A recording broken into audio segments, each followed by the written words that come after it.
ಅಯ್ಯೋ ಭಾರ ವಿಶೇಷ ಕಾರ್ಯಕ್ರಮಕ್ಕೆ ಮತ್ತೊಮ್ಮೆ ತಮಗೆಲ್ಲ ಸ್ವಾಗತ. ಬಹುತೇಕ ನಾವು ಚರ್ಚೆಯ ಕೊನೆಯ ಹಂತವನ್ನು ತಲುಪಿದ್ದೀವಿ. ಇಲ್ಲಿ ತನಕ ಸಾಕಷ್ಟು ಚರ್ಚೆ ಆಗಿದೆ. ಬನ್ನಿ, ಮಂಗಳೂರಿನಿಂದ ನಮ್ಮ ಅತಿಥಿಗಳು ಕಾಯ್ತಾ ಇದ್ದಾರೆ. ಸುರೇಶ್ ಪಲ್ಲಡರು. ಸುರೇಶ್, ತಾವು ಹೇಳಿದ್ರಿ, ತಾವು ಒಂದು ಒಳ್ಳೆ ಮಾತನ್ನು ಹೇಳಿದ್ರಿ. ನಿಮ್ಮ ಮಾತನ್ನು ಶಂಕರ್ ಉಲ್ಲೇಖಿಸಿದ್ರು ಕೂಡ ಎಲ್ಲೋ ಒಂದು ಕಡೆಗೆ ಏನು ಅಂತಂದರೆ ಸಂಪುಟ ವಿಸ್ತರಣೆ ಮಾಡಲಿಕ್ಕೆ ನಂಬಿಕೆಯ ಕೊರತೆಯಲ್ಲಿ ಕಾಣ್ತಾ ಇದೆ. ಜೊತೆಗೇನು ಅಂದರೆ ಹಿರಿಯ ಸಚಿವರುಗಳಿದ್ದಾರೆ, ಸಚಿವರುಗಳ ಹೆಗಲಿಗೂ ಕೂಡ ಜವಾಬ್ದಾರಿಯನ್ನು ವಹಿಸಲಿಕ್ಕೆ ಇಲ್ಲಿ ಕಾಣ್ತಿರುವಂಥದ್ದು ಮತ್ತೆ ನಂಬಿಕೆಯ ಕೊರತೆ ಮಾತ್ರ. ಏನಂತೀರಿ? ನಂಬಿಕೆ ಕೊರತೆ ಮಾತ್ರ ಅಲ್ಲ, ಇಲ್ಲಿ ಕುರ್ಚಿ ಆಸೆ ಜಾಸ್ತಿ ಇದೆ. ಯಾರಿಗೂ ಕುರ್ಚಿ ಬೇಕು ಅಂತ ಹೇಳಿ ಅದರ ಬಗ್ಗೆ ಅವರು ಜಗಳ ಮಾಡ್ತಾರೆ ಹೊರತು ಅವ್ರಿಗೆ ಕೆಲಸ ಮಾಡುವಂಥ ಅವಕಾಶ ಇಲ್ಲ, ಅವಕಾಶ ಬೇಕು ಅಂತ ಹೇಳಿಲ್ಲ. ನಂಬಿಕೆಯ ಬಗ್ಗೆ ನಾವು ಬಹುಶಃ ಇವತ್ತು ಎಲ್ಲರೂ ನಂಬಿಕೆಗ್ರಸ್ತರು ಅಂತೇಳಿ ನಾವು ಎನಿಸಿ ಇವತ್ತು ಯಾವ ಪರಿಸ್ಥಿತಿ ಬಂತು ರಾಜ್ಯದಲ್ಲಿ ಹೇಳುವುದನ್ನು ನಾವು ಇವತ್ತು ಕಣ್ಣಾರೆ ಕಂಡಿದ್ದೇವೆ. ಇವತ್ತು ಮೊಬೈಲ್ಗಳಲ್ಲಿ ಫಿಲ್ಮು ನೋಡುವುದನ್ನು ಅಥವಾ ಗಣಿಗಾರಿಕೆಯಲ್ಲಿ ಹಣ ಮಾಡುವುದನ್ನು, ಡಿನೋಟಿಫಿಕೇಶನ್ ಮುಖಾಂತರ ಜಾಗವನ್ನು ಒಳಗೆ ಹಾಕುವಂಥದ್ದನ್ನು ಬಹುಶಃ ನಾನು ನಂಬಿಕೆಸ್ತರು ಅಂತ ಹೇಳಿ ನಾನು ಇಲ್ಲಿ ಹೇಳ್ತಾ ಇಲ್ಲ. ಪ್ರತಿಯೊಬ್ಬರು ನಂಬಿಕೆಸ್ತರು ಅಂತ ಹೇಳಿ ನಾವು ಅಧಿಕಾರ ಕೊಟ್ಟಾಗ ಆದಂಥ ಕೆಲಸ ಇದು. ಹಾಗಾಗಬಾರ್ದು. ಮಂತ್ರಿಗಳಿಗಾಗಿ, ಕುರ್ಚಿಗಳಿಗಾಗಿ ನಮ್ಮಲ್ಲಿ ಜಗಳ ಇರಬಾರ್ದು.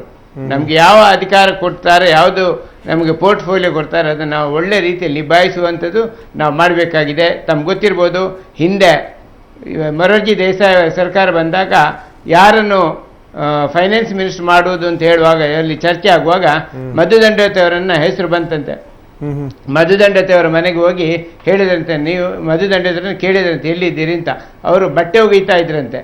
ಅವರ ಹತ್ರ ಹೋಗಿ ಹೇಳಿದ್ರಂತೆ, ಮಧುದಂಡತೆಯವರೇ ನೀವು ದೇಶದ ಫೈನಾನ್ಸ್ ಮಿನಿಸ್ಟರ್ ಆಗಿ ನಾಳೆ ಓದ್ ತಗೊಳ್ಬೇಕು ಅಂತೇಳಿ. ಅವರ ಮುಖವನ್ನು ನೋಡಿದ್ರಂತೆ. ಏನು ನಿಮ್ಮ ಮುಖದಲ್ಲಿ ನಗು ಇಲ್ಲ ಅಂತ ಹೇಳಿದಾಗ ಅವ್ರು ಹೇಳಿದಂತೆ, ನಾನು 2 ಜೊತೆ ಬಟ್ಟೆ ಇದೆ, ಅದನ್ನು ಒಣಗಿಸಿ ಹಾಕಿದ್ದೇನೆ, ನಾಳೆ ಯಾವ ಡ್ರೆಸ್ ಹಾಕೋದು ಅಂತೇಳಿ. ಅಂಥ ಒಬ್ಬ ವ್ಯಕ್ತಿಯನ್ನು, ಅಂಥ ವ್ಯಕ್ತಿಗಳು ಇವತ್ತು ನಮಗೆ ಸಿಗ್ತಾರಾ ರಾಜಕೀಯದಲ್ಲಿ ಅಂತ ಹೇಳೋದನ್ನು ನಾವು ಪ್ರಥಮವಾಗಿ ನೋಡಿಕೊಂಡು ಅಂಥವರಿಗೆ ನಾವು ಮಂತ್ರಿ ಸ್ಥಾನವನ್ನು ಕೊಟ್ಟಾಗ ಬಹುಶಃ ಕರ್ನಾಟಕದಲ್ಲಿ ಒಳ್ಳೆಯ ರೀತಿ ಅಭಿವೃದ್ಧಿ ಆಗ್ತದೆ ಅಂತ ಹೇಳಿ ನನ್ನ ಅಭಿಪ್ರಾಯ. ಭಾಳ ಭಾಳ ಭಾಳ ಒಳ್ಳೆ ಮಾತನ್ನು ಹೇಳಿದ್ರಿ ಸರ್. ಶ್ರೀನಿವಾಸ್ ಜಿ, ತಾವೇನಂತೀರಿ? ನಂಬಿಕೆ ಕೊರತೆ ಅನ್ನೋದು ಮುಖ್ಯವಾಗಿದೆ. ಅದು ಪಕ್ಷದ ಆಂತರಿಕ ಜಗಳದಲ್ಲಿ ಒಬ್ಬ ನಾಯಕನಿಗೆ ತನ್ನ ಸಹೋದ್ಯೋಗಿಗಳ ಬಗ್ಗೆ ನಂಬಿಕೆ ಇರಬೇಕು. ಆ ನಂಬಿಕೆ ಇಲ್ಲದೆ ಇರೋದ್ರಿಂದನೇ ಇವತ್ತು 20 ಪೋರ್ಟ್ಫೋಲಿಯೋ ಅವರು ಇಟ್ಕೊಂಡಿದ್ದಾರೆ. ಅಲ್ಲ, ಜೊತೆಗೆ ಇಲ್ಲಿ ಬೇರೆ ಬೇರೆ ಧ್ರುವಗಳಿದೆ, ಅದನ್ನು ಕೂಡ ನಾವು ನೋಡ್ಬೇಕು. ಯಾಕಂದ್ರೆ ಬೇರೆ ಬೇರೆ ನಾಯಕರುಗಳ ಜೊತೆ ಗುರುತಿಸ್ಕೊಂಡಿರುವಂತವ್ರು ಇದ್ದಾರೆ. ಯಾರಿಗೋ ಯಾವುದೋ ಖಾತೆಯನ್ನು ಕೊಡೋಂಗಿಲ್ಲ, ಆಮೇಲೆ ಅವರ ಅನುಮತಿ ಪಡೆದೇ ಕೊಡಬೇಕಾಗತ್ತೆ. ಕೊಟ್ಟರೆ ಮತ್ತೆ ಇನ್ನೊಂದಿಷ್ಟು ಅಸಮಾಧಾನಗಳು ಭುಗಿಲು ಹೇಳ್ಬೋದು. ಸುಮ್ಮನೆ ಇಲ್ಲಿ ಸಲದನ್ನು ಮೈಮೇಲೆ ಹಾಕೊಂಡಾಗತ್ತೇನೋ ಅಂತ. ಅದರಿಂದಲೇ ಈ ರಾಜಕೀಯ ಪಕ್ಷಗಳ ಹಿಂದೆ ಸೈದ್ಧಾಂತಿಕ ಹಿನ್ನೆಲೆ ಇದ್ದಾಗ ಇವೆಲ್ಲ ಇರ್ತಾನೆ ಇರಲಿಲ್ಲ. ಈಗ ರಾಜಕೀಯ ಪಕ್ಷಗಳು ಸೈದ್ಧಾಂತಿಕ ಮತ್ತು ತಾತ್ವಿಕ ಹಿನ್ನೆಲೆಯನ್ನು ಬಿಟ್ಟಿರೋದ್ರಿಂದ ವ್ಯಕ್ತಿ ಪೂಜೆಗಳು ವ್ಯಕ್ತಿ ಮೇಲೆ ಹೋಗ್ತಾ ಇರೋದ್ರಿಂದ ಇವೆಲ್ಲ ನಡೀತಾ ಇದೆ ಎಲ್ಲ ರಾಜಕೀಯ ಪಕ್ಷಗಳು. ಯಾವ ಪಕ್ಷದಲ್ಲಿ ಈ ತರ ಸೈದ್ಧಾಂತಿಕ ಇದು ಉಳ್ಕೊಂಡಿದೆ ಅಂತ ಹೇಳ್ತೀರಿ ನೀವು? ನಮಗೆ ಯಾವ್ದು ರಾಜಕೀಯ ಪಕ್ಷದಲ್ಲೂ ಅದಿಲ್ಲ. ಈಗ ಇವತ್ತು ಕಮ್ಯುನಿಸ್ಟ್ ಪಾರ್ಟಿದಲ್ಲೂ ಅದು ಹೋಗಿದೆ. ಈಗ ಇನ್ನು ಕಮ್ಯುನಿಸ್ಟ್ ಪಾರ್ಟಿಲಿತ್ತು, ಜನತಾ ಪರಿವಾರದಲ್ಲಿತ್ತು, ಇತ್ತು, ಎಲ್ಲ ಈಗ ಹೋಗಿದೆ. ಓಕೆ, ಈಗ ಹೋಗಿದೆ ಅನ್ನೋದನ್ನ ಮಾತ್ರ ಮಾತಾಡ್ತಾ ಇದೀವಿ. ಅದನ್ನ ಮರಳಿ ತರುವಂತ ಪ್ರಯತ್ನಗಳು ಹೇಗಾಗಬೇಕು ಅಂತೀರಿ ತಾವು? ಈಗ ಎಲ್ಲಾ ರಾಜಕೀಯ ಪಕ್ಷದಲ್ಲಿರ್ತಕ್ಕಂಥ ಬುದ್ಧಿಜೀವಿಗಳು, ಚಿಂತಕರು ಇದ್ರ ಬಗ್ಗೆ ಚಿಂತನೆ ಮಾಡಿ ರಾಜಕೀಯ ಶುದ್ಧೀಕರಣಕ್ಕೆ ರಾಷ್ಟ್ರ ಮಟ್ಟದಲ್ಲಿ ಒಂದು ಪ್ರಯತ್ನವನ್ನು ಮಾಡಿದಾಗ ಇದು ಸಾಧ್ಯ. ಎಸ್, ಬಹಳ ಒಳ್ಳೆ ಮಾತನ್ನು ಹೇಳಿದ್ರಿ. ಬಹುಶಃ ಶಂಕರ್ ನೀವು ಉತ್ತರ ಕೊಡ್ತೀರಿ ಅಂತ ನಾನು ಭಾವಿಸ್ತೀನಿ. ಯಾಕಂದ್ರೆ ಎಲ್ಲ ರಾಜಕೀಯ ಪಕ್ಷಗಳಲ್ಲೂ ಒಂದಿಷ್ಟು ಜನ ನಿಮ್ಮ ಹತ್ರ ಉಳ್ಕೊಂಡಿದ್ದಾರೆ. ಅಷ್ಟು ಜನ, ಒಂದಷ್ಟು ಜನ ಸೇರಿಕೊಂಡು, ಒಂದಷ್ಟು ಸಮಾನ ಮನಸ್ಕ ಸೇರಿಕೊಂಡು ಒಂದಿಷ್ಟು ರಾಜಕೀಯದಲ್ಲಿ ಯಾವ ರೀತಿ ಬದಲಾವಣೆಗಳಾಗಬೇಕು ಅದ್ರ ಬಗ್ಗೆ ಚಿಂತನೆ ಮಾಡಬೇಕಾಗಿರುವಂಥ ಸಮಯನೋ ಇದು ಅಂತ.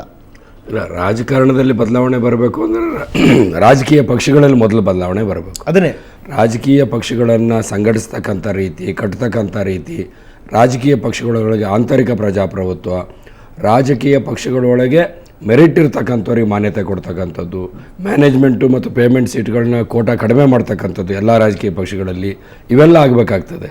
ಇಲ್ಲದೆ ಹೋದರೆ ಏನಾಗ್ತದೆ ಅಂತೇಳಂದರೆ ಮುಲಾಜಿಗೋಸ್ಕರ ಈಗ ದೋಷವನ್ನು ಮೂಲದಲ್ಲಿ ಹುಡುಕ್ಲಿಕ್ಕೆ ಹೋದರೆ ಚುನಾವಣೆ ಮಧುದಂಡವತೆಯರ ಉದಾಹರಣೆಯನ್ನು ಸುರೇಶ್ ಬಲ್ಲಾಳ್ ಕೊಟ್ರಲ್ಲ, ಆ ಕಾಲದಲ್ಲಿ ಅದು ಮೆರಿಟ್ ಕೋಟಾ ನಡೀತಾ ಇದ್ದಂಥ ಕಾಲ ಅದು. ಆಮೇಲೆ ಎಚ್.ಎಂ. ಪಟೇಲು ಫೈನಾನ್ಸ್ ಮಿನಿಸ್ಟರ್ ಆದರು, ಮಧುದಂಡವತೆ ರೈಲ್ವೆ ಮಿನಿಸ್ಟರ್ ಆದರು, ಅದು ಬೇರೆ ಕತೆ. ಅಲ್ಲ ಕೇವಲ ಅಷ್ಟೇ. ಯಾಕೆ ನಾನು ಮೊನ್ನೆ ಉದಾಹರಣೆ ಒಂಚೂರು ಜ್ಞಾಪಿಸ್ತೀನಿ ತಮಗೆ.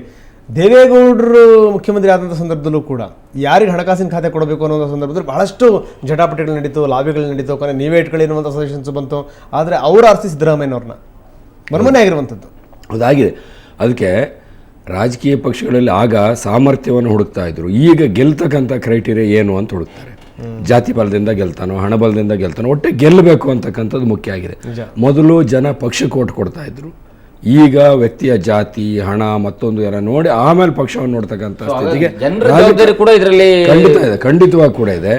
ಎಲ್ಲಿವರೆಗೆ ಪಕ್ಷಗಳ ಸಿದ್ಧಾಂತ, ಪಕ್ಷಗಳ ಕಾರ್ಯಕ್ರಮ, ಪಕ್ಷಗಳ ಸಾಧನೆ ಆಧಾರದ ಮೇಲೆ ಓಟ್ ಕೊಡ್ತಕ್ಕಂಥ ಸ್ಥಿತಿ ನಿರ್ಮಾಣ ಆಗೋದಿಲ್ಲ, ಅಲ್ಲಿವರೆಗೆ ಇಂಥ ದುರವಸ್ಥೆಗಳನ್ನ ನಾವು ತಾಳ್ಕೊಳ್ಬೇಕು. ಓಕೆ ಓಕೆ ಅಂದ್ರೆ ತಾವು ಹೇಳೋ ಪ್ರಕಾರ ಗೆಲುವೇ ಮಾನದಂಡ, ಇನ್ನು ಉಳಿದಿದ್ದ ದಂಡ ಅಂತ ಹಂಗಾಗಿದೆ. ಓಕೆ, ಮತ್ತಷ್ಟು ಚರ್ಚೆ ಮಾಡೋಣ.